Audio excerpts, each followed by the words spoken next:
Assalamualaikum warahmatullahi wabarakatuh dan salam sejahtera bagi kita semua. Pertama-tama yang saya hormati dosen pengampu mata kuliah Interprofessional Education.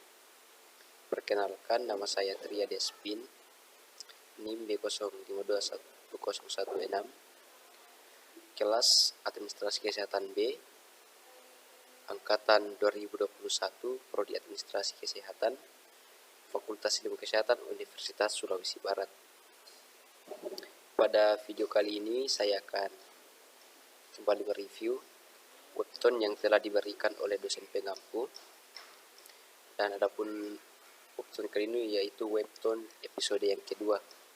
Jadi webtoon episode ini adalah kelanjutan dari webtoon episode 1 yang sudah kita review pada minggu lalu.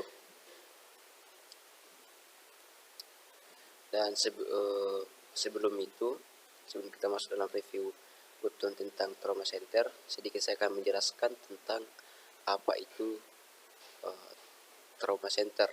Jadi trauma center atau pusat trauma atau trauma center adalah fasilitas medis yang memiliki sumber daya dan personil khusus untuk merawat pasien dengan cedera serius atau trauma. Mereka biasanya terdiri dari tim medis terlatih, peralatan medis canggih, dan infrastruktur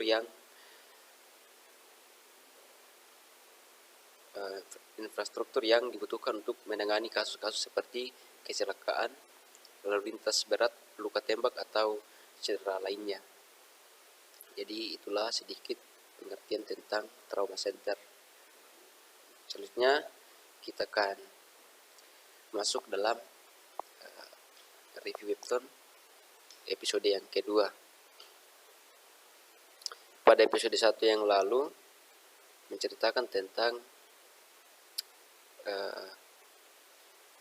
direktur Rumah Sakit Universitas Korea bersama dengan Menteri Kesejahteraan dan Kesehatan telah menyetujui Dr.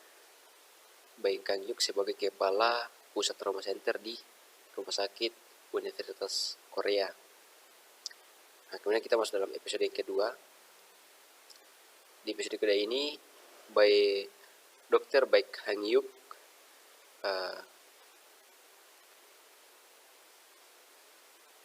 mulai bekerja di pusat trauma center di Rumah Sakit Universitas Korea. Jadi pada saat dia melakukan pengecekan di ruang di UGD, ternyata ada salah satu pasien yang mengalami kecelakaan. Dan Dr. Bae Kang-hyuk ini risih melihat pelayanan dokter-dokter yang ada di pusat trauma center ini.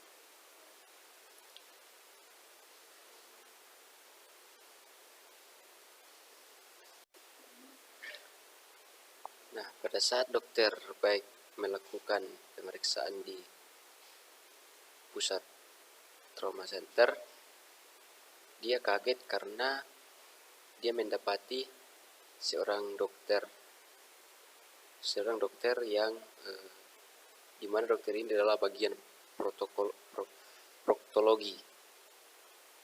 Nah, maka dokter Baik bertanya, mengapa dokter proktologi ini berada di ruang IGD. Ternyata dokter proktologi ini sedang bertugas malam, dan dokter umum serta dokter beda umum serta beda syaraf melakukan tugas secara bergantian di setiap malamnya. Nah, ketika dokter Baik melakukan pemeriksaan terhadap satu pasien yang ada di ruang IGD, dia mendapati ternyata pasien mengalami hipovolemik. Dan di saat itulah dokter Baik sadar bahwa ternyata pasien tersebut bukan cuma bagian luar saja yang luka, tetapi di dalamnya juga mengalami masalah. Lalu dokter baik mengambil keputusan untuk melakukan operasi darurat dan memerintahkan kepada salah satu dokter untuk menghubungi tim operasi IGD. Namun ketika dokter tersebut dihubungi, ternyata dokter ini sedang tidur dan dia sempat mengatakan untuk mengirim pasien ke rumah sakit lain karena dia malas atau kecapean untuk melakukan operasi. Namun dokter baik marah dan memaksa dokter beda tersebut untuk turun ke ruang operasi, dan apa yang dikatakan oleh dokter baik diindahkan oleh dokter beda tersebut, maka ia langsung bergegas untuk menuju ke ruang operasi. Nah, di lain tempat, direktur rumah sakit melakukan persiapan untuk pelantikan dokter baik sebagai kepala di pusat trauma, dan persiapan tersebut sangat dipersiapkan dengan matang. Nah, ketika dokter baik melanjutkan operasi, ada sedikit kendala karena dokter baik bertanya kepada anestesi berapa tekanan darahnya. Ternyata anestesi ini melakukan kesalahan, di mana anestesi ini tidak memakai kardiotonik.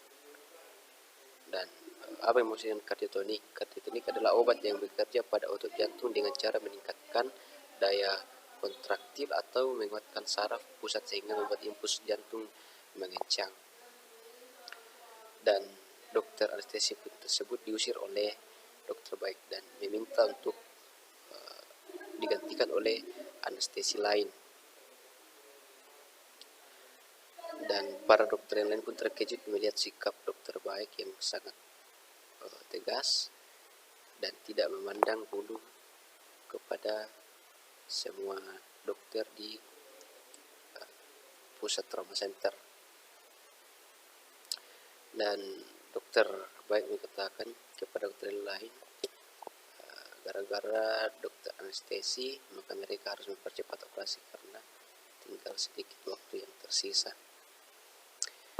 Nah, di akhir cerita dokter baik mengatakan jika operasi ini berhasil atau jika dia sudah berhasil mengendalikan splenoragia, mereka akan mulai operasi dada. Jadi mungkin sampai itu saja dari episode 2, dan minggu selanjutnya kita akan lanjut ke episode yang ketiga. Jadi mungkin itu saja.